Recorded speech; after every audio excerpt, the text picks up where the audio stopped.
All right, so this next story, the future of Xbox looks a lot like a PC. So Microsoft gaming chief has been dropping a lot of hints about the future of Xbox recently. Okay.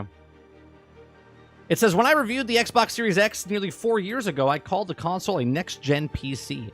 Not only did the Xbox look like a PC, which is also boxy rectangular tower like case, but it also felt like one, thanks to the hardware upgrades that allowed to run the games and a variety of PC like graphical modes. Now that we approach the next generation of Xbox, it looks like the Microsoft is about to close the gap between Xbox and PC even further. Microsoft gaming CEO Phil Spencer has teased some potential massive Xbox platform changes in the recent weeks. At the same time, leaked internal memos have revealed that increased focus inside Microsoft on the Xbox gaming preservation and also forward compatibility. When you also put the breadcrumbs together, it feels like they're about to see Microsoft combine all the good parts of Windows and Xbox for its next generation console. Interesting. So Spencer recently said in an interview with Polygon that Xbox team is thinking about how to open up the ecosystem and embrace the PC stores like the Epic Game Store, itch.io, and a radical rethinking of the Xbox console model. And Spencer doesn't really usually tease things like this unless something of Microsoft is seriously considering. So to be able to open up the Xbox to PC stores and embrace more of the open model, several things need to happen. What I get is a sense of motion inside of Microsoft's first and foremost. It also need to make a console capable of running PC games. That doesn't mean that Xbox owners will suddenly be booting up into a Windows desktop with start menu or pop-up ads for Bing, but it also could mean that the future of Xbox console will lean more towards PC side of gaming development. Microsoft has been trying to bridge this development gap for years with projects like the Game Core and the method that makes it easier for developers to package up games that use both Xbox and PC services to run a container-based apps. Now, while Microsoft has promised the biggest technical leap ever in generation for the next Xbox console, the company has also set up a new team dedicated to preserving existing Xbox games. We're building up for the strong history of delivering backwards compatibility, and your players also remain committed to bringing towards the amazing library of Xbox games for future generations of players to enjoy Xbox. President Sarah Bond wrote recently in a leaked internal memo. So you can see, based on what we've read so far, that Xbox and Microsoft, whatever you want to say, is they're trying to merge all the stuff together, right? I've said this in videos in the past. I have a video about, it's actually one of my better videos on my channel with saying that WoW's coming to console. And I said it's going to probably come to PC Game Pass before it comes to console. But obviously, when the next gen console or whatever they're doing the update with, I still think we have another story after this about WoW coming to console. Or potentially coming to console. As I said years ago, that Game Pass is the future, and then when they announced that Activision's being acquired, I said that they'll probably take Blizzard.net and merge it in with the Xbox ecosystem. It doesn't matter if you take Battle.net and make it into Xbox or Xbox into Battle.net, but they want to merge everything together because they want to get that number to 100 million, okay? There's been people like Michael Packner that said in 10 years they're going to be up to 200 million. Now, I don't know if they're going to be 200 million. I think there is a saturation point as of right now until they start to make it condition the player base that what Microsoft is doing is the future of what they're trying to do of gaming, where it doesn't matter where you play. It doesn't matter if you're playing on PC or you're playing on console, or if you're playing on a third-party console. You're going to be able to play their games everywhere. Mobile phone, tablet, laptop, PC, Xbox console, PlayStation, Switch. It doesn't really matter. That's what they want to do. Okay? It continues by saying, it feels like the team is being set up for transition away from the idea of Xbox and PC games being two separate things, while also ensuring that the existing games continue to run the future console that adapt the new way of operating. It would also open up the Xbox to run a lot more games and make it easier on developers. Okay? Now, a lot of people talk about this, well, it's easier on developers, and they're already making the games on PC, right? And if Microsoft finds a way where PC, they don't have to make a separate game and port it over, and they can just run that game on the thing, that would be better for the developers, wouldn't it? Better for us as well, okay? Because then they don't have to take time and separate the two. They can just make the game, okay? So, which allows developers an alternative system for an in-app payments, and also build our next-generation game store based on the new principles of Microsoft President Brad Smith at the time. If Microsoft goes down this road, opening on the Xbox platform will dramatically shift the economics of Xbox console hardware. Microsoft typically sells the Xbox console at a loss, and it recoups it through sales of the games rival of PC stores or on the Xbox and subsidizing the hardware gets far more complicated, and it could lead to more expensive consoles.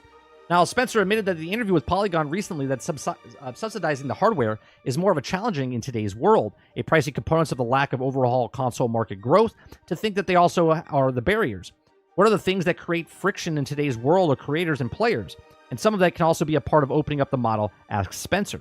Okay? Opening up the underlying model of the Xbox is more to PC, and it could also enable a third-party Xbox console in the future. That doesn't mean that Microsoft will walk away from Xbox hardware, but if it is doing a lot of software work, open up to the platforms that make it easier for developers to build games, and this is why they extend that it's even more hardware. Okay, all this potential Xbox platform changes will also apply to the handhelds, and I think this is a big part of Microsoft's overall thinking here. It says Valve has also shown a Steam Deck is viable console years after it tried to fail to make an Xbox-like Steam machine. In reality, the Steam Deck is powered by a custom Linux OS and utilizes a portion of the compatibility layer of Windows games to run on Linux.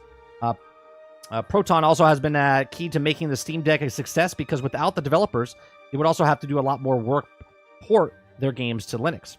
Now, Microsoft is rumored to be working on the Xbox handheld. While it's not, I'm not expecting a traditional next-gen console to run ARM-based chips. I think it makes a lot more sense if Xbox handheld form factor. For an Xbox handheld to be successful, it will have to have leveraged the strengths of Windows and Xbox in smart combination. I disagree with this. I just feel like it's not a good thing if Microsoft makes like yet another console because the other consoles already exist. The S, the X, right? If they make that Keystone that comes out, if you make a handheld, it's just another console to hold back what they're trying to do. If they make the next Xbox, let's say they do make a next Xbox, right? They would be limited to what the handheld is because of their parity, unless they get rid of the parity thing, and then that'll be a different story.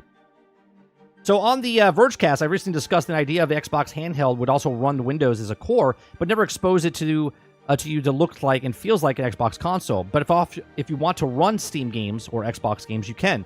Microsoft was able to run the Xbox OS on the Windows, as experimented with doing exactly that in the past.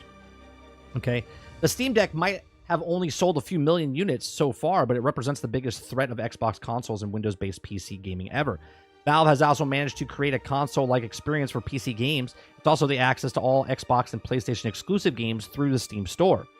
Microsoft also responds to Steam Deck has been also muted so far, but the company also has formed a new Xbox experience and platforms teams that also will help improve the Windows experience on handhelds, right? I just can't imagine that Microsoft, again, they do what they want. They're a big corporation. They got plenty of cash to do it. But to develop their own handheld while there's other handhelds already out there, I mean, again, Steam Deck is a popular system within the gaming community, but it still didn't sell very well in the overall scheme of consoles being sold. So for Microsoft to come out with their own handheld to compete with all the other handheld devices, I think that's a waste of research and development. I think they can use what's already out there, okay, to make their system better by using other people. They don't have to put the money up front. They don't have to lose. They're still going to lose cost of each console that's being sold, just like Spencer said earlier. Because if Microsoft can pull off the merging of the Xbox and Windows together, it might truly achieve the Xbox Everywhere vision. And the idea of that in the screen is an Xbox. And that's the major goal, which they've always been trying to do. We've been saying it literally for 6 years on this, on this show, or at least on GXG, right? All games everywhere. Doesn't matter where you buy. Doesn't matter what you buy. They just want you to buy the game, play the game, wherever you decide you want to play the game.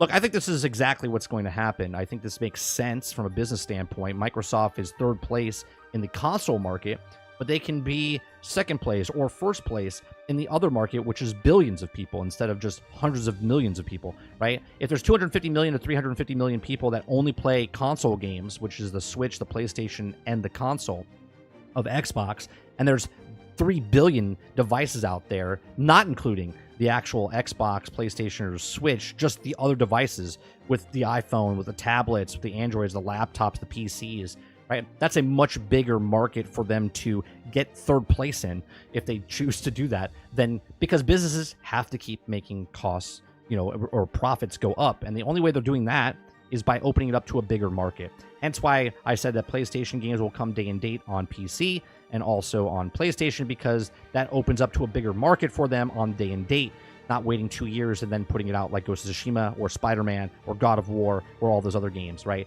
Yes, there's a kick up for those people, but there's other games coming out. And would you rather buy a new game or an old game that's 3 years old already on PC? Most people will choose the new game, and then when they have time in their back catalog, they'll pick up the game when it goes on sale. But if you put it day and date, okay, which Xbox wants to do across all platforms, is whenever they come out with a game, day and date, that's more likely to have more sales there. But these are just my thoughts. Let me know yours in the comment section down below. If you like what we do here, please make sure you check out some of our other videos. Thanks for watching.